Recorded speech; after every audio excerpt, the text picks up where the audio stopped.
Hello YouTube, this is the Paul Pogba SBC review. I know you would have seen other people's reviews from full-time content creators, but I thought I'd also include mine. I did complete him right when he came out, but between it being the weekend and trying to play the game, trying to make some videos, and just stuff in your personal life, it's only now that I can really get this review out. The footage that you're seeing in the background is the first 6 games of Foot Champs. Now, I appreciate that that isn't a ton of gameplay, but you'll see from the really limited amount of clips that he's just a non factor. Now, I have posted a TikTok review, a really short 1 minute review, basically saying that I don't like the card.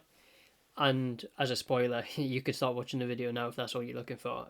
That remains true. I don't like the card. I don't think it's worth it. Obviously, with this SBC, you have two options. You have the attacking midfielder version, or you have the defensive midfielder version.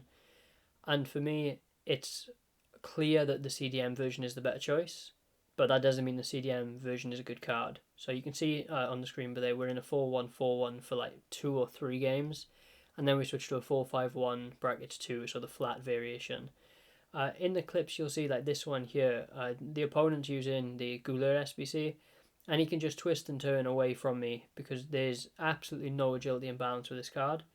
And it's not like you should be expecting him to be really agile. He's a 6'3" player. You're not gonna get that great agility. But if you're using him in a defensive capacity, you need him to be able to keep up with people that are dribbling. And that clip showed that he couldn't. Here's me dribbling with him, and you can see that I can't really get away from whoever is marking me.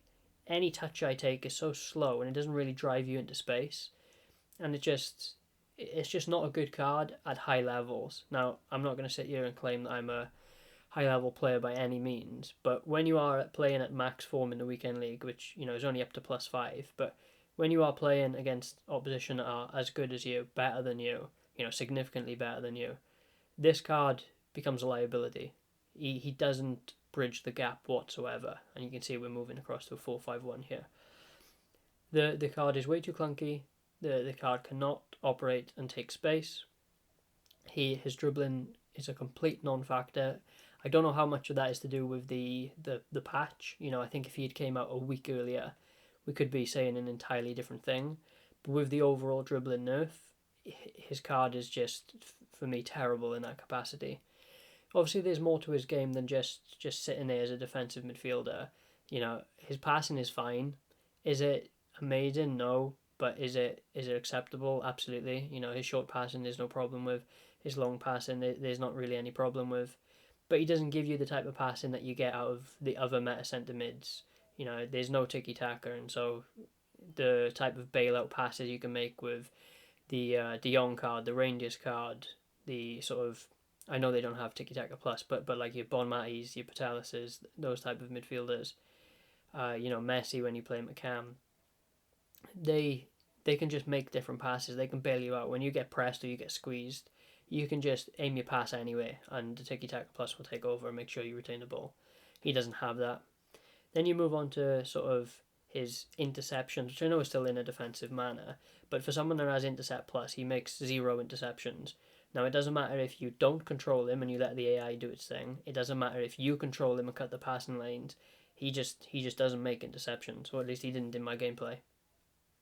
And yeah, I again having a playstyle plus like that's supposed to be incredible and is on like cards like Marquinhos, being a non-factor for Pogba just leads to overall not a pleasant experience. Things like pace, you're not going to get a quick card. You combine the clunkiness with the lack of pace. You're not going to get a quick card, and I don't think you need to. But look at this clip in front of you. It's the perfect example. He has Salma playing on the left, which is an insane card. I really struggle against her all of the time. But he just gets left for dust. Again, when you're playing high tier gameplay, you're probably playing a Nico. You may be playing a Salma. If someone's lucky, or again like incredibly high tier, they're going to be using an Mbappe. They're also going to be using that new Scream Liao. Uh, he's going to be left in the absolute dirt. So yeah, you don't have good pace. You have average passing. You don't have good defending. And then when it comes to attacking, because he has poor dribbling, because his passing is average, you don't really get this card that you want in the attacking third. And to be fair, you've chose the CDM version, so what do you expect?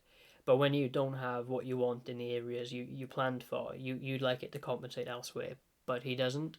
We scored 1 goal with him in the 6 games. You will see it in the clips. I don't know when it's coming, but the finish was lovely. You couldn't fault the finish. It was a finesse, top right corner, lovely finish. Can't fault it whatsoever. But I couldn't even get him in positions to test that sort of stuff. And yeah, for me, an absolute waste of fodder. So I was fortunate enough that my sort of cost, you could say, on the SBC was quite low.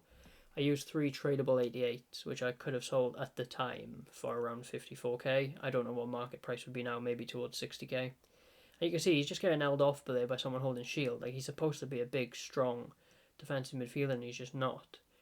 Oh, and there's the goal, which you can see is a lovely finish, fair play. But yeah, back to what I was saying about the cost of the SBC. To essentially waste 50,000 coins, I could have sold those tradable cards, those tradable 88s. I don't think is a bad thing. We have things like Gauntlet in the game now where you need unique squads, and as far as that league goes and the centre mid options in that league, he's as good as it gets. I'm not going to sit here and say it's an awful card. It's just not a meta card. He'll be good for Gauntlet. He's a nice card to use if you've been playing the series for quite some years. I was fortunate enough to pack his ones to watch, and I can't remember the exact year, but I'm gonna say it was 17, from like an SBC. It was a one to watch guarantee, and he was like 2 mil at the time or something crazy. He had such a fun card to use through a couple of iterations of the game, so I was really looking forward to using this card, but I just don't think it's a good card for the current state of the game, and I think that would be quite different if the patch hadn't came out. But yeah, overall, I'm going to give his shooting like a 6 out of 10. He didn't really shoot for me, but when he did, it was fine. I'm going to give his passing like a 7 out of 10. It's like on the good side of average. He's not a great passer, but it's more than good enough. So it's a 7. His dribbling, I'm giving it like a 3. I mean, I've used the initial promo. What was it called? Cornerstones. I've used the Stiller card from there, and he doesn't dribble very well, but he still dribbles way better than Pogba.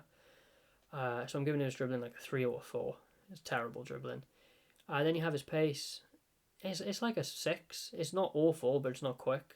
Someone like De Jong is significantly faster in game. And then that's about it really. His defending, I feel let down. I'm going to give it a 5. He did win some challenges, but certainly not enough for me to be, impressed. I haven't really had an opportunity to look at a ton of content creators' reviews of him. I know the review is... the sort of sentiment is the same, right? It's not worth it, but for 200k, I suppose there's no harm in doing it. You won't see him in pro teams. You won't see him in competitive players teams. You won't see him in high-level player teams. You just won't. But it's a card that I think will have value, even if it's not in the short term. I think when Evos come out, he could end up with a good upgrade later in the year. For Gauntlets, I'm definitely going to get my value out of him, so I'm completely okay with that there. I think if you're a Man United fan, you can look at past and presents, that sort of thing. I don't hate the card, but I would rather, if I had an option to go back in time and not complete him, I probably would still complete him, but I wouldn't have rushed and used my tradable 88s. I probably would have tried to do this card with full untradables. But I'd still say, and I know I haven't used them, so take this with a pinch of salt, but I'd still say in order of the importance of the player SBCs that have come out, make sure you're prioritising Alba, then Busquets, then Pogba. So Pogba would be last for me. This video is about to wrap up. It's not a long player review. I just wanted to say, overall, it's not a card that I would recommend unless you have some sentimental value or something, it's a personal favourite player of yours. But yeah, thanks for watching. I'll see you in the next one. Goodbye.